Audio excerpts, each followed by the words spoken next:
Critical thinking, analysis, ये सब लगता है क्रिटिकल थिंकिंग में।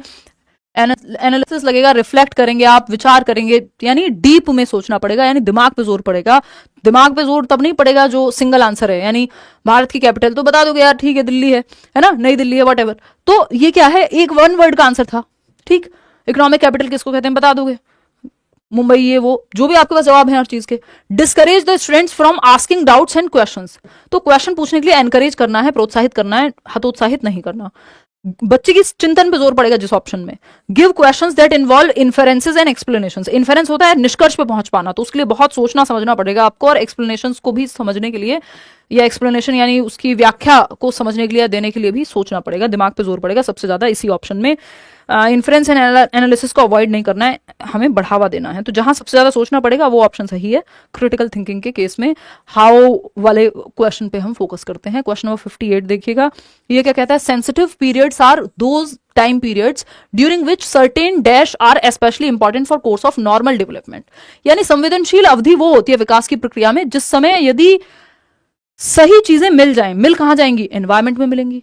तो क्या होगा यहाँ पे, एनवायरमेंटल फैक्टर्स अगर सही तरीके से मिल जाएं, सेंसिटिव पीरियड, भाषा का सही माहौल मिल जाए तो भाषा सीख जाओगे, शारीरिक रूप से आपको सही से फिजिकल एक्टिविटी कराई जाए तो उसमें बेहतर हो जाओगे। तो सेंसिटिव पीरियड है, हर एक चीज को लेके क्रिटिकल पीरियड है। जैसे शुरू के 10 साल जो है बहुत इंपॉर्टेंट है भाषा विकास के लिए, ऐसा नॉम चॉम्स्की कहते हैं, ठीक। तो लैंग्वेज एक्विजिशन डिवाइस से बच्चा भाषा को ऑटोमेटिकली एक्वायर कर लेगा। तो एनवायरमेंटल वो फैक्टर्स हैं जिनको हम सेंसिटिव पीरियड कह रहे हैं, कि इस समय पे, जैसे हम कह रहे हैं कि बच्चे के बॉर्नविटा के ऐड में आता था ना, वो बच्चे के 90% दिमाग का मस्तिष्क का विकास 5 साल तक हो जाता है। तो वो अगर उस टाइम पे ठीक से न्यूट्रिशन नहीं मिला, जो कि पोषण जरूरी है, ठीक से खाना मिलना जरूरी है, फिजिकल एक्टिविटी खेलना कूदना जरूरी है बच्चे के लिए, तो वो सेंसिटिव पीरियड है, क्रिटिकल पीरियड है। उस समय पे अगर एनवायरमेंट वो सब नहीं हुआ तो दिक्कत होगी बाद में, ठीक। वो प्रॉपर ऑप्टिमल डेवलपमेंट नहीं हो पाएगा जितना होना चाहिए था।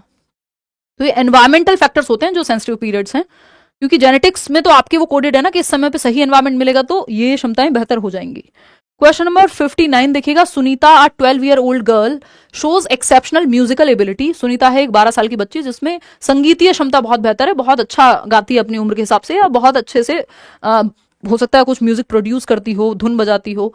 Both her parents are accomplished singers and they send her for classes for voice training after school. तो वॉइस ट्रेनिंग के लिए उसके जो माता पिता हैं दोनों सिंगर्स हैं, और वो जो है भेजते हैं।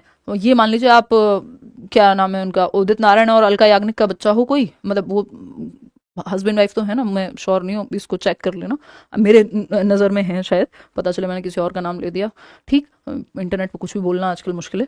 तो अगर उनका बच्चा जा रहा है कहीं पे, और वो क्योंकि सिंगर्स हैं तो हेरिडिटी से भी क्षमता मिली है बच्चे को कि वो म्यूजिकल एबिलिटी उसके अंदर ज़्यादा हो सकती है, और क्योंकि आ गई है अब म्यूजिकल एबिलिटी, और एनवायरमेंट में ट्रेनिंग भी दिलवा रहे हैं, ऐसे किसी स्पोर्ट्स पर्सन का बच्चा हो सकता है, तो हेरिडेटरी क्षमता भी है स्पोर्ट्स को लेके, और एनवायरमेंट भी दे दिया आपने, तो बेहतर हो सकती है। तो हर capabilities are most likely to be the result. अब ये जो क्षमता है उसका अच्छा होना है, इसमें हेरिडिटी और एनवायरमेंट दोनों का रोल है। अगर हेरिडिटी से क्षमता मिली होती और एनवायरमेंट नहीं देते तो शायद वो उतना अच्छा ना गा पाती। तो आनुवांशिकता और वातावरण दोनों का रोल है यहाँ। आगे बढ़ेंगे, नेक्स्ट क्वेश्चन है क्वेश्चन नंबर 60, 60वां सवाल है, फटाफट से बताएंगे। ये कहता है, during adolescence the pressures to conform to gender expectations and follow conventions of femininity और masculinity increases। यानी किशोरावस्था के दौरान जब टीनेज में बच्चे पहुंचते हैं तो समाज उन पर दबाव डालने लगता है कि अच्छा तुम लड़के हो तो तुम ये काम करने लग जाओ और बाहर की चीजें संभालने लग जाओ, अच्छा तुम लड़की हो तो तुम ज्यादा बाहर मत जाया करो, लड़कों के साथ खेलने मत जाया करो। इस तरह की चीजें होती है, स्टीरियोटाइप है, रूढ़िबद्धता है। समाज कंफर्म करने के लिए कि जो चल रहा है समाज में उसको मानने के लिए आप पे जोर डालता है, ये होता है, इंक्रीज होता है ये प्रेशर, सही है। रीजन क्या है, gender and gender roles are determined biologically. ये कह रहे हैं इसका रीजन ये है कि जो जेंडर की भूमिकाएं वो बायोलॉजी से डिसाइड हो जाती हैं कि आपका एडोलेसेंस आ गया, आप में प्यूबर्टी हिट हो रही है, तो अब आपको ये नहीं करना चाहिए। भाई जेंडर तो समाज के द्वारा निर्मित है, तो ये तो कहना गलत हो जाएगा। तो ए तो सही है बट आर इज फॉल्स, कि हाँ ऐसा होता है, सही है गलत है वो एक अलग बात है। और जेंडर बिल्कुल भी सोशल कंस्ट्रक्शन नहीं है, मतलब वो बायोलॉजिकल कंस्ट्रक्शन नहीं है, तो आर इसलिए फॉल्स हो गया था। रेपिटेटिव एंड रिचुअलिस्टिक बिहेवियर, यानी बार बार सेम व्यवहार कर रहा है बच्चा, बार बार सेम बात रिपीट कर रहा हो, इज एन आइडेंटिफाइंग कैरेक्टरिस्टिक। इसको स्टीरियोटिपिकल बिहेवियर भी कह देते हैं।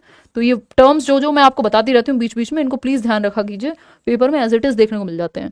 तो रूढ़िबद्ध व्यवहार, रूढ़िबद्धता क्या है, जो बार बार सेम चीज रिपीट हो रही है कि समाज में चला रहा है, अच्छा लड़के कमजोर, अगर लड़के रोएंगे तो कमजोर माने जाएंगे, है ना, लड़कियां जो हैं वो कमजोर हैं, ये मान लिया गया, मान लीजिए मैथ्स में कमजोर है, तो ये स्टीरियोटाइप है।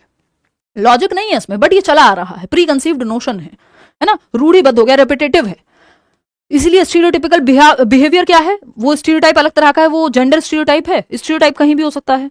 ये क्या है, repetitive and ritualistic behaviour, bar bar same तरह का व्यवहार रिपीट करता रहता है बच्चा, ये आपका ऑटिस्टिक बच्चा है। ऑटिज्म स्पेक्ट्रम एएसडी बोलते हैं, जिसके अंदर और भी कई सारे डिसऑर्डर्स आ जाते हैं, एडीएचडी वगैरह, attention deficit hyper activity disorder के बच्चा ध्यान नहीं दे पा रहा है एक जगह पे टिक करके, तो उसको आप टाइमर दे देंगे, पार्ट्स में तोड़ देंगे काम, है ना, मतलब एक 30 मिनट का काम की बजाय 5-5 मिनट के टास्क दे देंगे उसको, एडीएचडी वाले बच्चे को।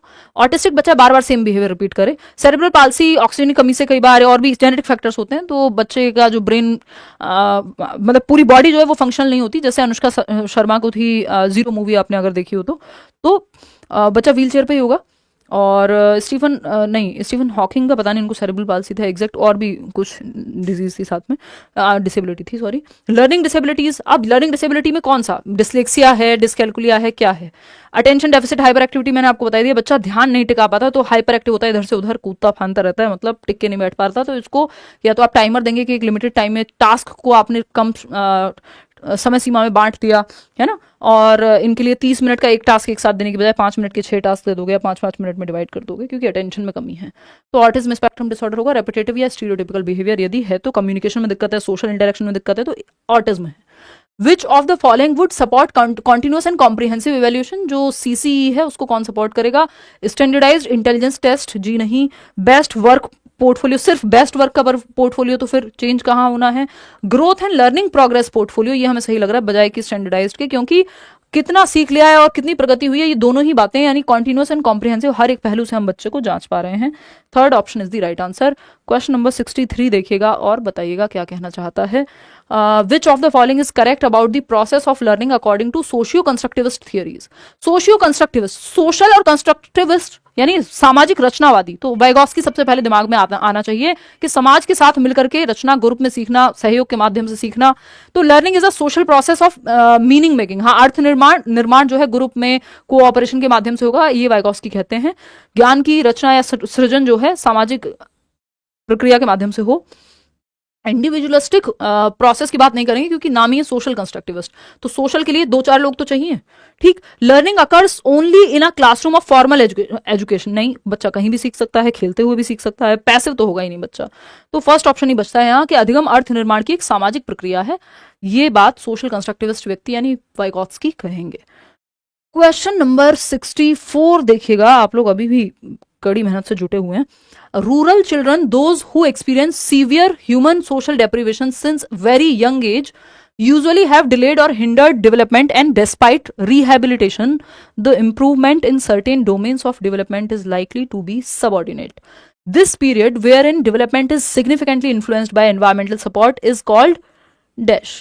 मतलब ग्रामीण बच्चे जिन्होंने बहुत कम उम्र में गंभीर रूप से सामाजिक अभाव का अनुभव किया है, कोई एक बच्चा है जो ऐसे डिप्राइव्ड क्लास से आता है, यानी उस परिवार के साथ या उस जाति के लोगों के साथ सही व्यवहार हुआ ही नहीं, या उनको उतने क्या कहें रिसोर्सेज ही नहीं मिले, संसाधन ही नहीं मिले, है ना, और इस तरह की चीजें जो हुई, जो अभाव में बचपन अगर कटा है या फिर बहुत ही खराब स्थिति रही है, सामाजिक रूप से हो सकती है, आर्थिक रूप से हो सकती है, अब इसका प्रभाव जीवन भर रहेगा, क्योंकि बचपन में जो भी चीजें, क्योंकि ये सेंसिटिव पीरियड था ना, अब बाद में उसको हम ज्यादा भी वो एनवायरमेंट दे रहे हैं तो उसकी भरपाई नहीं कर पा रहे हैं, है ना। अगर बचपन में ठीक से न्यूट्रिशन नहीं मिला मान लीजिए, तो माल कुपोषण, वो जो माल न्यूट्रिशन या कुपोषण का शिकार हो सकता है बच्चा, तो बाद में ज्यादा खिला देने से थोड़ी ठीक हो जाएगा। तो ऐसे ही सामाजिक रूप से भी, तो जिस सेंसिटिव पीरियड में, वो संवेदनशील काल पीरियड था ना, एक विंडो थी, जिस विंडो में यानी 5 से 10 साल में जब डेवलपमेंट हो रहा था बेसिक, तब अगर चीजें नहीं मिली तो वो बाद तक दिक्कत देगी। तो सेंसिटिव पीरियड में एनवायरमेंट में ठीक चीजें नहीं मिली, इसलिए ये चीज है कि अब उतना बेहतर से विकास उस समय का नहीं हो पा रहा, तो सेंसिटिव पीरियड होगा वो। क्वेश्चन नंबर 65 देखिएगा, अच्छा सवाल है, बहुत ध्यान से जवाब दीजिएगा, इसमें आप लोग गलती करेंगे। जागृति has learn that her dog rusty is a golden retriever. तो जो है एक जागृति एक बच्ची है जिसका डॉग है जिसका नाम है रस्टी, और गोल्डन रिट्रीवर ये ब्रीड है। ये इतनी सारी ब्रीड होती है, मुझे दिल्ली आके पता चला, जब मैं बुलंदशहर में थी तो 2-4 का भी नाम मुश्किल से पता था, है ना। वहां तो वो अपना वही देसी कुत्ते आराम से गांव में घूमते मस्त। तो अगर हम बात करें, एक आध कभी आपको वो टफी देख के हमें पता लगा था, अच्छा ये पमेलियन होता है ना, और या पमेलियन भी होता है, ये भी पता नहीं कब पता लगा होगा। वो टफी समझिए ना, वो हम आपके हैं कौन। तो अगर हम बात करें यहाँ पे, तो गोल्डन रिट्रीवर की जब हम बात कर रहे हैं, यहाँ एक प्रजाति है